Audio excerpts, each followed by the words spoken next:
Shalom, shalom. Nous voici arrivés à la troisième matinée de notre séminaire pascal que nous avons commencé par la grâce de Dieu depuis le jeudi. J'aimerais avant toute chose que nous puissions recommander ces instants à la grâce de Dieu. Si vous nous suivez en direct ou en différé, je vous prie qu'ensemble que nous puissions prier. Nous voulons te bénir, notre Père et notre Dieu, pour la grâce que tu nous accordes ce matin, que tu nous accordes de nous retrouver ensemble pour pouvoir invoquer ton Saint-Nom. Nous te prions, Seigneur, que le temps que nous sommes en train de passer en ces lieux ne soit pas un temps inutile. Nous prions que les quelques mots qui vont être proclamés pendant cette session bénissent quelqu'un. Nous te bénissons, notre Père, nous te bénissons, notre Dieu, au nom de Jésus que nous avons ainsi prié. Amen. Ce matin, on ne peut pas dire que nous avons épuisé le sujet. J'aimerais, avant toute chose, souhaiter anticipativement à chacun d'entre nous une très bonne et joyeuse fête pascale, fête de la résurrection, que tout ce qui était mort dans nos vies, dans chapitre 12, verset 24, et nous avons donné une autre référence qui était importante dans le livre de Actes, chapitre 2, verset 23 à 24. Il va nous aider ce matin dans notre message. Si on ne termine pas, on va s'arranger. Au cours de la semaine prochaine, on aura un temps pour compléter cet enseignement. Nous avons vu de prime abord que la croix et la tombe étaient un temps de preuve, un temps de souffrance morale, un temps de douleur. C'est aussi un temps de honte. Que généralement, quand nous passons par le chemin de la croix et la tombe, nous avons tendance à l'éviter. On a illustré cela avec l'exemple du Seigneur qui disait, Seigneur, si cela est possible, éloigne de moi cette coupe. Nous cherchons à tout prix à l'éviter quand cela arrive. En fait, l'homme naturel n'aime pas les chemins de la croix et de la tombe. Même si ces chemins aboutissent à la manifestation de la gloire et de la puissance de Dieu. Et nous avons vu aussi que c'est un temps pendant lequel les gens, entre guillemets, qui nous sont proches, essayent à tout prix à nous le faire éviter. Quand nous passons par le temps de la tombe, le chemin de la croix et de la tombe, les gens qui sont avec nous, les gens qui n'ont pas la pensée de Dieu, essayent de nous faire éviter le chemin de la tombe et de la croix. On a un exemple par excellence dans le livre de Matthieu chapitre 16, je crois que nous connaissons l'histoire. Quand Jésus annonçait sa mort, Pierre qui était à côté de lui, Pierre aimait Jésus. Et même le commentaire de la Bible nous montre que Jésus habitait chez Pierre. Il a dit que non Seigneur, il ne faut pas que cela t'arrive. Un ami a toujours dit ceci. J'aimerais que quelqu'un qui me suit ce matin retienne.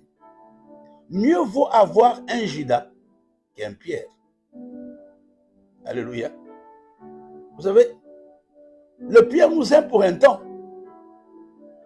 mais après il nous abandonne. Mais le Judas, nous le connaissons, il ne nous aime pas, mais il nous aide à nous améliorer.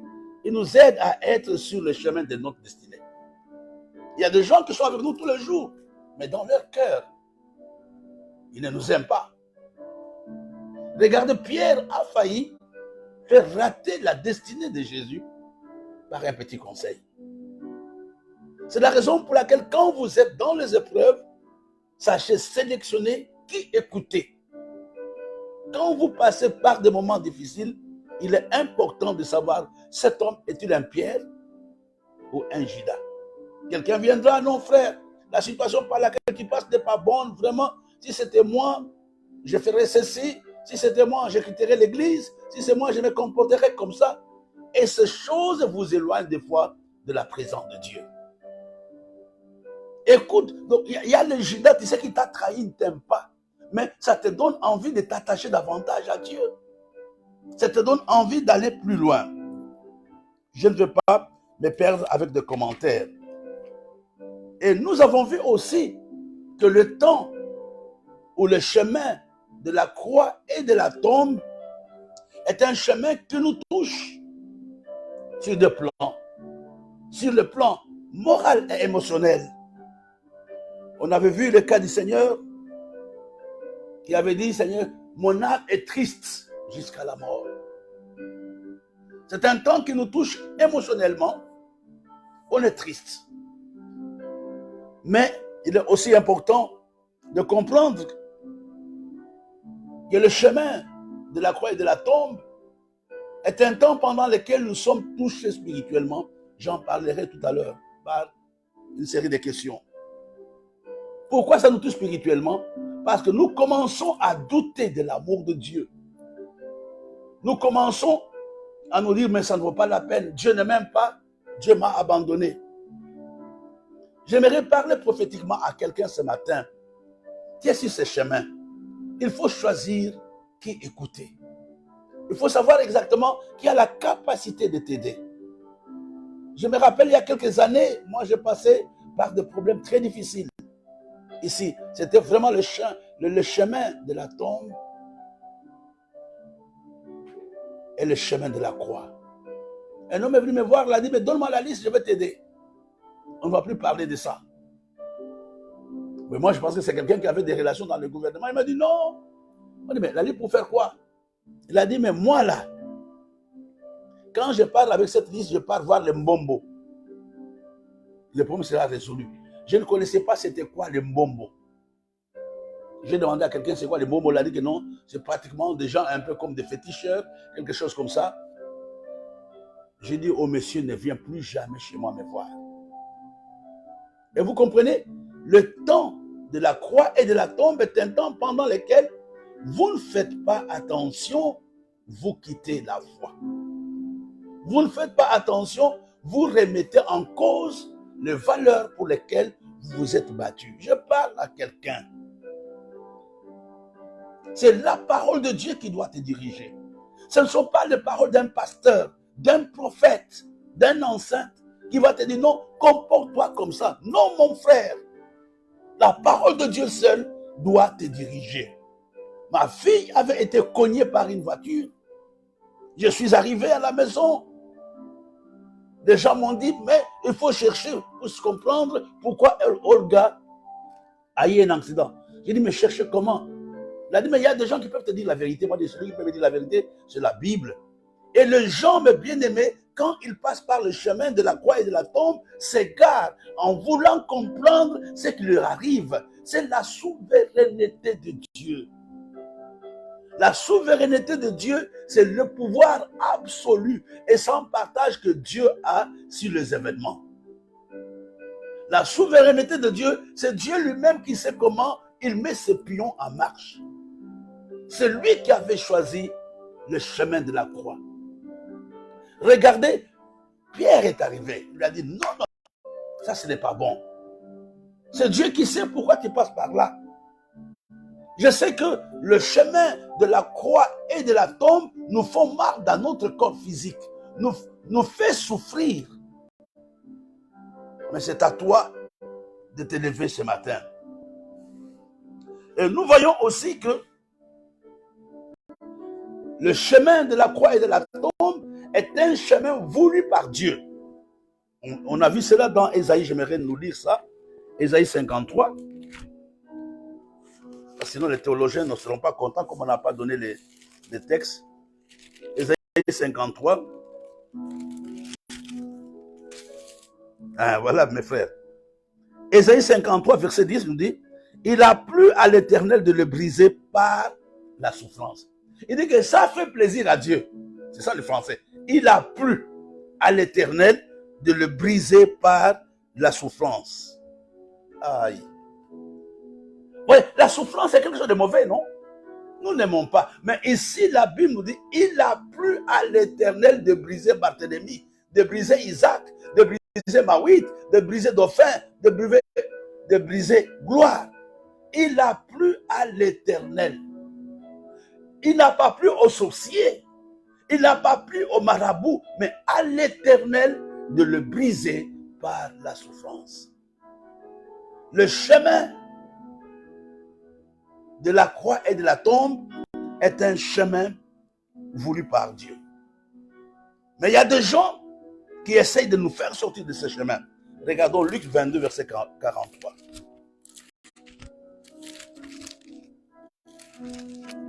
Luc 22, verset 43.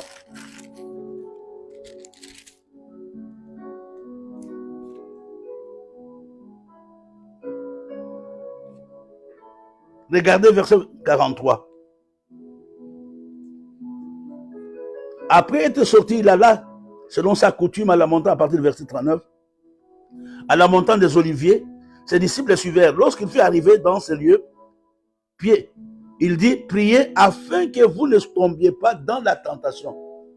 Le chemin de la croix et de la tombe est un chemin de tentation, est un chemin de preuve, est un chemin de doute, est un chemin de frayeur. Puis il s'éloigna d'eux à distance d'environ un jet de pierre. S'étant mis à genoux, il pria, disant, si tu voulais éloigner de moi cette coupe. Regardez ici, le Seigneur commence à demander. Il était sur le chemin de la croix et de la tombe. Il commence à dire à son Père, je ne veux plus faire ta volonté. Je veux sortir de cette volonté. Mais ce qui est important, je voudrais aussi que ce soit la même chose. Un ange lui apparut du ciel pour le fortifier. J'aimerais ce matin prier avec quelqu'un que pendant cette saison des épreuves, que Dieu envoie un ange pour te fortifier. Et s'il n'y avait pas de disciples qui sont venus, c'était un problème purement spirituel. C'est que tu n'arrives pas à comprendre que le problème, le combat que tu as est du niveau spirituel. Ce n'est pas du niveau organisationnel. Ce n'est pas du niveau de l'organisation de l'église, du pasteur, de comité, non, de ta belle famille, de ta grand-mère. Non, c'est un combat qui est au niveau spirituel. Et ici, Jésus lui-même, il est fils de Dieu. Il dit que cette coupe me soit éloignée. Je veux quitter ce chemin. Et Dieu, dans son amour, avait compris que son fils avait été enfant d'un danger. Qu'est-ce qu'il avait fait? Il y avait un ange qui est venu le fortifier. La Bible n'a jamais dit quelles sont les paroles que l'ange avait données au Seigneur. J'aimerais parler à quelqu'un ce matin. Je le sens dans mon cœur. Nous sommes sur le chemin. Qui est sur le chemin de la tombe? Qui est sur le chemin de la croix et de la tombe? C'est le moment de dire à Dieu, je n'en peux plus, j'ai besoin d'être fortifié. L'alcool ne peut pas résoudre un problème. L'argent ne peut pas résoudre un problème. Le sexe ne peut pas résoudre un problème. Les compagnies ne peuvent rien faire. Ça va t'enfoncer. Il y a des moments, tu es obligé de fermer même le téléphone pour que Dieu lui-même te fortifie. Il y a des moments, tu as besoin d'écouter Dieu lui-même. Dit Seigneur, pendant cette période, je n'en peux plus. J'ai besoin de toi. Ici, Jésus était fortifié par l'ange. Jésus était fortifié par l'ange. Alléluia. J'aimerais aussi que nous comprenions quelque chose. Le chemin de la croix et de la tombe, ce sont les épisodes de notre vie pendant lesquels les hommes et les femmes prennent la possibilité ou prennent plaisir à nous juger, à nous condamner, à nous accuser. Ce sont les épisodes de la vie pendant lesquels les gens commencent à t'accuser. Regardons Ésaïe 53. Ésaïe 53, alléluia. On va voir ça ensemble, Ésaïe 53. 53, verset 4. Cependant, ce sont nos souffrances qu'il a portées. C'est de nos douleurs qu'il s'est chargé. Et nous l'avons considéré comme puni, frappé de Dieu et humilié. Dans la plupart des cas, quand tu passes par le chemin de la croix et de la tombe, tu seras objet d'accusation. Tu seras objet de critiques. Tu seras objet de moquerie. Tu seras objet d'humiliation. Même les gens qui te respectaient vont te dire non, cet homme a volé. Cet homme a péché. Cet homme est parti chez les marabouts. Ici, nous dit, nous l'avons considéré comme puni. Et pourtant, regardez un peu en bas, verset 10, il a plu à l'Éternel. Il y a une contradiction. L'homme qui était dans la volonté de Dieu, mais les gens qui ne comprenaient pas le plan de Dieu ont commencé à jeter le caillou sur le Seigneur. C'est comme toi, ce matin. Je ne sais pas par quel chemin tu passes, mais des gens vont te faire des propositions. Va voir le marabout. Arrête le ministère. Sépare-toi de telle personne. Ne fais plus ceci. Ne fais plus cela. Non seulement il y a cette catégorie, mais surtout il y a ces personnes qui se mettent quelque part et tu deviens l'objet de leurs chansons. Maouit a dit, Isaac a fait, Dauphin a dit, Barthélemy, pourquoi ces choses lui arrivent? Écoutez mes bien-aimés, quand tu vois beaucoup de gens être prêts à te faire des propositions pour alléger ta souffrance, sache que tu es sur le chemin de la croix et de la tombe. On va te dire, pourquoi toi tu fais ça? Regarde, les gens avec lesquels tu as commencé sont devenus des PDG, sont devenus des sénateurs, et toi, Dauphin, qu'est-ce que tu fais encore? Mon bien-aimé, la Bible nous dit, à quoi bon de gagner le monde entier si on peut perdre son âme? Et j'aimerais aussi comprendre, nous dire, parce que nous allons arriver à la conclusion d'un moment à l'autre. Quand on est sur le chemin de la croix et de la tombe, Dieu permet la sélection dans notre entourage. C'est la période pendant laquelle Dieu permettra que le masque que les gens portaient tombe. Je sais de quoi je parle. Quand tu es sur le chemin de la croix et de la tombe, les gens qui t'aimaient par émotion, qui t'aimaient par intérêt, vont pouvoir t'abandonner. Les disciples de Jésus l'ont abandonné ces jours-là. Regarde toi-même, je ne sais pas, quand tu avais un travail, combien de gens étaient autour de toi? Je sais de quoi je parle. Il y a des gens aujourd'hui, à cause de leurs problèmes, à cause de leurs difficultés sociales, matérielles, maritales, les amis qui étaient autour d'eux les abandonnent. C'est sur le chemin de la croix, c'est sur le chemin de la tombe que Jésus a été abandonné par ses disciples, que Jésus a été vendu par un de ses meilleurs collaborateurs qui s'appelle Judas. C'était sur le chemin de la croix. C'est là où il va être abandonné. Et je voudrais terminer rapidement cette longue introduction, nous dire, le chemin de la croix est un chemin de la gloire. Quand nous passons par le chemin de la croix, nous partons tout droit vers la gloire. On va terminer par quelque chose de très important. Hier, nous avons vu que le chemin de la croix et de la tombe n'étaient pas des réalités définitives, mais c'était des choses passagères qui allaient passer pour nous amener vers notre gloire. Et quand nous lisons la Bible attentivement, le chemin de la croix et de la tombe de Jésus avait amené quelque chose d'extraordinaire que nous allons voir demain, que nous allons vivre demain. C'était la résurrection. C'était la résurrection. On va lire un texte dans le livre de Actes chapitre 2. On va terminer par là. Actes chapitre 2. Le texte sera un peu long, mais on va quand même le lire parce qu'il est important. La Bible nous dit, cet homme à partir du verset 23, livré selon les desseins arrêtés, selon la préséance de Dieu, vous l'avez crucifié et vous l'avez fait mourir par la main des impies. Dieu, alléluia, là c'est dit, écoutez-moi bien. La première partie, Dieu fait semblant.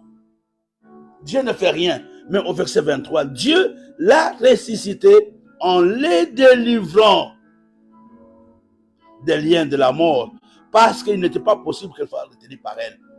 C'est ce matin, toi qui es sur le chemin de la croix et de la tombe, que la puissance de la résurrection te localise et te fasse sortir de ces liens, de la situation dans laquelle tu te trouves. La Bible nous dit au verset 31, c'est la résurrection du Christ qui a prévu et annoncé en disant qu'il ne serait pas abandonné dans le séjour de mort et que sa chair ne verrait pas la corruption. C'est Jésus que Dieu a ressuscité. Nous en sommes tous témoins. Ce matin, c'est la même chose. La même puissance qui avait ressuscité Jésus te ressuscite. La Bible nous dit que la résurrection avait été prévue par Dieu. Non seulement la résurrection avait été prévue par Dieu, même la souffrance avait été prévue par Dieu. La crucifixion, ton enterrement, ton humiliation font partie du programme de Dieu, même si ce n'est pas Dieu qui l'exécute. Mais la bonne nouvelle, que ce matin, Dieu est capable de te faire sortir de toutes les tombes dans lesquelles tu te trouves. Élevé par la droite, il a reçu du Père le Saint-Esprit qui avait été promis. Il a répondu comme vous le voyez aujourd'hui. Et la Bible nous dit, jusqu'à ce que je fasse de tes pieds tes ennemis, que toute la maison d'Israël sache donc avec certitude que Dieu a fait Seigneur, c'est Jésus que vous avez crucifié. Alléluia. Le chemin de la croix et de la tombe est un chemin d'élévation. Alors j'aimerais nous donner quelques points que j'ai notés qui sont très importants pour cette matinée. La première chose, pourquoi Dieu permet la résurrection dans ta vie? Il y a quelques avantages que j'aimerais nous donner pour nous préparer à la fin de demain. La première chose, la résurrection de Jésus avait été une humiliation. La résurrection de Jésus avait permis à ses ennemis d'être humiliés. Quand Jésus est mort et ressuscité, même ses ennemis ont dit, celui-là est vraiment le Fils de Dieu. Regardez le cas de Daniel, qui est passé par le même chemin, le chemin de la tombe et de la croix, dans la fosse au lion. Quand il est sorti, le roi s'est converti et ses ennemis ont été jetés dans la fosse au lion. Je parle à toi ce matin. Dieu va utiliser une puissance, une méthode, une grâce particulière pour que tous tes ennemis soient dans la confusion. La résurrection de Jésus est un encouragement, avait été un encouragement pour ses disciples. Les disciples qui étaient dans la peur, les disciples qui étaient dans la honte, à cause de la mort et de la résurrection de Jésus, les disciples ont été forts. Quand tu sors d'une épreuve, il y a un plus dans ta foi. J'étais sorti il y a quelques années d'une épreuve, quand j'étais tombé gravement malade, quand je ne voyais plus, etc. Mais ma façon de voir Dieu avait changé. Quand nous sommes sortis de l'épreuve il y a quelques années, il y a 15 ans, l'Église et moi-même, notre façon de voir Dieu avait changé. L'aboutissement, quand tu sors victorieux du chemin de la croix et de la tombe, ta foi augmente. Ta façon de considérer Dieu et les actes de Dieu changent radicalement. Et nous avons vu dans le livre des Actes de tout à l'heure que la résurrection de Jésus avait amené plusieurs personnes à être des témoins. Je voudrais que tu comprennes que ton problème, le problème par lequel tu passes, Dieu va te donner un témoignage. Comment tu peux parler de la tombe et de la croix si tu n'as jamais été vainqueur? Tu es en train de parler de choses que tu ne connais pas. Si tu sors victorieux du chômage, si tu sors victorieux de la maladie, tu auras un témoignage. Les épreuves, leur finalité, c'est de nous donner un témoignage. C'est ta prière de ce matin, Seigneur, accorde-moi un témoignage pendant cette saison. Chaque jour, cherche à être un témoignage. Comment tu peux conseiller quelqu'un si tu n'as jamais été éprouvé? Moi, je peux parler aujourd'hui facilement de la mort d'un enfant. Je parlais avec l'ancien Barthélemy. J'ai dit, mais toi, tu es nouveau sur ce chemin. Moi, j'ai perdu mon fils. La personne qui m'avait fortifié, c'était Dieu lui-même. Un grand garçon de 35 ans. Dieu veut accorder un témoignage à quelqu'un ce matin. En cette journée pascale, prépare-toi à recevoir. C'est la fin de ton épreuve. C'est la fin de ton humiliation. Prépare-toi à recevoir cette puissance dans ton corps, dans ton âme et dans ton esprit. Un autre avantage de la résurrection, quand nous sortons victorieux du chemin de la croix et de la tombe, la gloire de Dieu devient évidente. Le poids ou la valeur de Dieu augmente. Ça, c'est important ce matin. Et j'aimerais te dire qu'il y a certaines bontés que Dieu fait pour nous amener à la repentance. S'il y a des bontés que Dieu fait pour nous amener à la repentance, il y a aussi des épreuves que Dieu permet pour que notre façon de voir Dieu et de nous voir nous-mêmes change. Quand il y a une épreuve qui arrive dans ta vie et ta façon d'agir ne change pas, tu n'as pas encore compris la classe de Dieu. Mais ce qui est extraordinaire, je termine par là, pour respecter le timing, on ne peut pas sortir du chemin de la croix et de la tombe en étant la même personne. Quand Jésus était ressuscité, il était ressuscité avec un corps glorieux. Il était ressuscité avec un corps glorieux. Il pouvait être à la même place, à plusieurs endroits au même moment. J'aimerais que les épreuves par lesquelles tu passes, ou l'épreuve par laquelle tu passes, à la fin de cette épreuve, que tu ne sois pas la même personne. Il y a une élévation sur le plan spirituel, matériel, relationnel. Le jour que Lazare était ressuscité, plusieurs personnes étaient venues pour voir ce qui s'est passé. Après la résurrection de Daniel, moi je peux dire Daniel était ressuscité. Il était dans le lieu de la mort. Mais le roi a dit, le Dieu que tu sers avec persévérance. Oh mon frère et ma soeur, ne pense pas que cette épreuve c'est pour la mort. L'épreuve par laquelle tu passes est pour la gloire. Et Dieu est sur le point de libérer sa puissance, la puissance de la résurrection. Je termine par 3 petites choses. La question que nous nous posons, certainement les gens me suivent, que ce soit ici, pasteur, pourquoi moi, je n'expérimente pas la puissance de la résurrection? Tout ce que vous dites est très beau, mais pourquoi je n'arrive pas? Il y a 3 catégories à qui Dieu donne la puissance de la résurrection. La première catégorie, aux hommes qui lui appartiennent. Aux hommes qui lui appartiennent. Daniel dit, le Dieu à qui j'appartiens m'a envoyé un ange. Ce matin, mon frère, c'est le moment de mettre ta vie en ordre.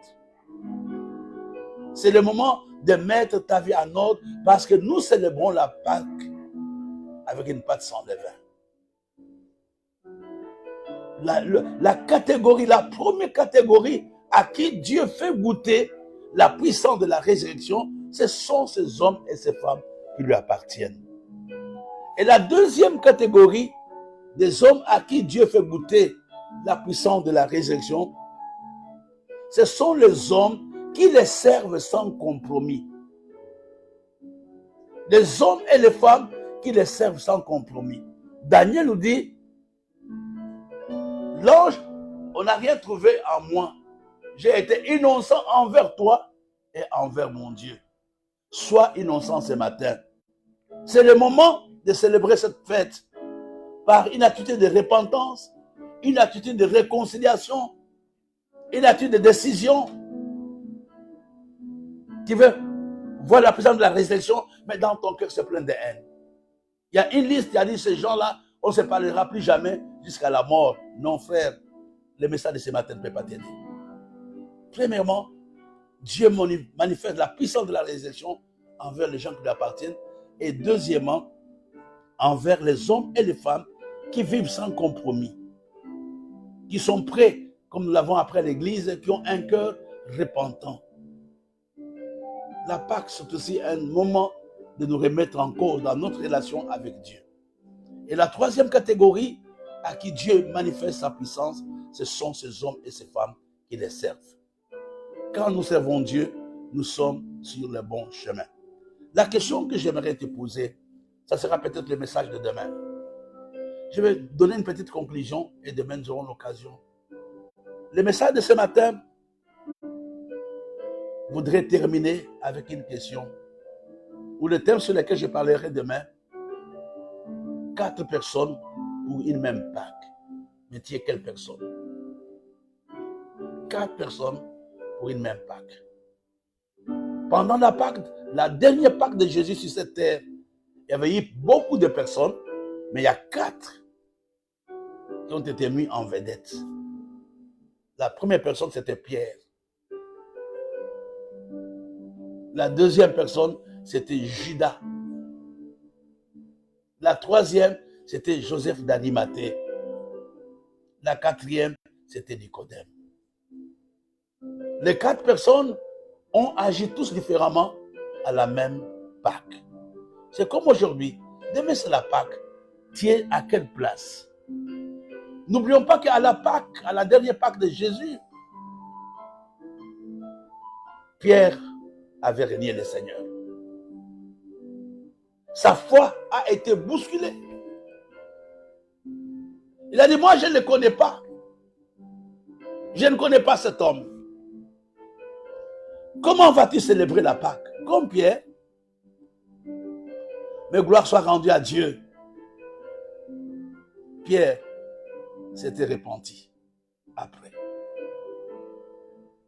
Quand nous passons par le chemin de la croix et de la tombe, nous pouvons renier le Seigneur.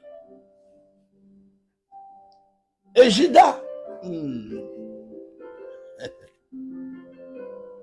y a un texte, on va le lire ensemble. Luc chapitre 6. Je vais terminer pour ne pas... Non, j'ai déjà beaucoup exhorté. Luc chapitre 6. Regardez le verset 16. La Bible nous dit, Jude, fils de Jacques, et Judas Iscariote, qui devint traître. T'as vu Isaac? On dit quoi? Judas qui devint traître. Est-ce qu'il était traître avant? Non. Il n'était pas traître avant. Il l'est devenu. Il n'était pas traître avant. Il y a aussi la Pâque de Judas. C'est la Pâque de la trahison. La Pâque où nous abandonnons nos valeurs. La Pâque où nous remettons en cause notre appel.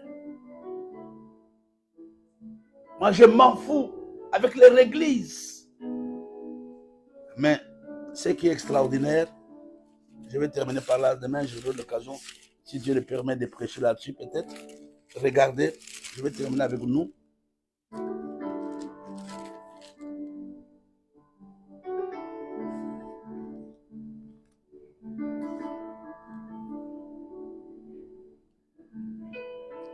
Matthieu chapitre 27, verset 1 jusqu'au verset 5. Dès que le matin fut venu, tous les principaux sacrificateurs et les anciens du peuple tinrent conseil contre Jésus pour le faire mourir.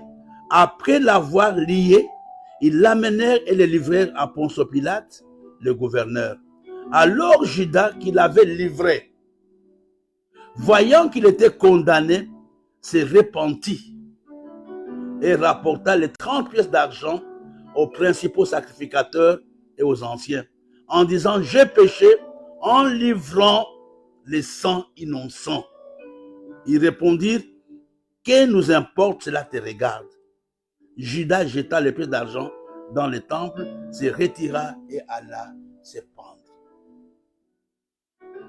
Judas s'était repenti, mais c'était trop tard. Judas n'a même pas profité de l'argent pour lequel il avait vendu le Seigneur. Mais la bonne nouvelle, qui est aussi la triste nouvelle, c'est le fait que Judas est mort avant Jésus. Judas est mort avant Jésus. Fais attention, ne trahis pas ton Seigneur. Ne trahis pas tes leaders. Ne trahis pas ton église. Les choses pour lesquelles tu es en train de trahir ton église peuvent te tuer. Judas s'était pendu pendant la Pâque. Pierre avait renié le Seigneur pendant la Pâque. Comment vas-tu célébrer la Pâque demain? Comme Pierre ou comme Judas? N'as-tu pas trahi ton Seigneur? N'as-tu pas trahi ton église? N'as-tu pas trahi ta foi?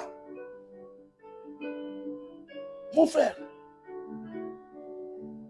il y a certaines repentances qui peuvent être des repentances tardives, qui peuvent arriver en retard. Tu auras déjà tout détruit. Non, je parle seulement, mais tu auras déjà, à un certain moment, ne pensez pas, ça c'était l'aboutissement. Parce que Judas volait l'argent du Seigneur de son vivant. Le diable ne nous tue pas le même jour, il le fait graduellement. Graduellement. Je fais ceci aujourd'hui, demain je fais ça. Mais quand je vais réaliser, ça sera trop tard. J'aurai déjà vendu ma famille, vendu mon ministère, vendu mon droit d'aînesse et même quitté la foi. Comment vas-tu célébrer la Pâque demain? Comme Pierre ou comme Judas? Terminons. Il y a un autre texte aussi que je vais vous montrer. Jean chapitre 19, je crois. J'espère que c'est 19.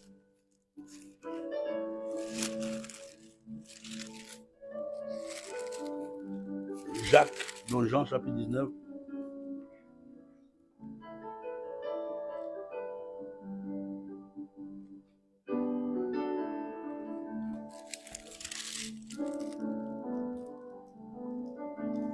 Voilà. Regardons ensemble dans Jean chapitre 19, verset 38 jusqu'au verset 39. Après cela, Joseph d'Arimathée, qui était disciple de Jésus, mais en secret, par crainte des Juifs, demanda à Pilate la permission de prendre le corps de Jésus. Et Pilate le permit, et il vint donc et prit le corps de Jésus. Nicodème, qui auparavant était allé de nuit vers Jésus, vint aussi en apportant un mélange d'environ 100 livres de mûre et d'aloès. Les deux dernières personnes ont quelque chose en commun. Ils ont vécu leur foi en se cachant. Que ce soit Joseph d'Arimathée, que ce soit Nicodème. C'est à la mort de Jésus qu'on va voir leur véritable foi. Qu'ils vont vraiment montrer qu'ils étaient ses disciples. Ils sont venus pour demander à Jésus. À cette Pâque, ils n'ont pas eu peur. Ils sont venus, ils ont montré publiquement leur foi. Il y a des moments, mes bien-aimés, il y a des situations, les gens doivent amener les gens à ne pas te faire de propositions. Et lui, il est serviteur de Dieu, on ne peut pas lui faire ça. Quand on arrive, on cache la bière à cause de ta présence. Parce qu'on connaît qui tu es. Je ne sais pas si j'ai essayé de transmettre quelque chose ce matin. Recevez la puissance de la résurrection. Aujourd'hui, c'est samedi. C'est chacun qui doit méditer comment il vit sa foi. As-tu la foi de Pierre? La foi chancelante à cause des épreuves? As-tu la foi de Judas? La foi des remords? Ou tu es vraiment dans le Seigneur. Tendre Père, nous sommes arrivés à la fin de ce séminaire pascal. Nous voulons te bénir et nous voulons te glorifier. Tu connais chacun d'entre nous à un niveau ou à un autre. Nous sommes sur le chemin de la croix et de la tombe. Nous te prions, notre Père et notre Dieu, que le partage de ce matin soit un partage où chacun d'entre nous doit se remettre en cause et surtout regarder à la puissance de la résurrection. Nous te recommandons, Seigneur, tout cela qui nous ont aidés pendant les 3 jours. Nous te recommandons le service de demain, les agapes évangéliques de demain.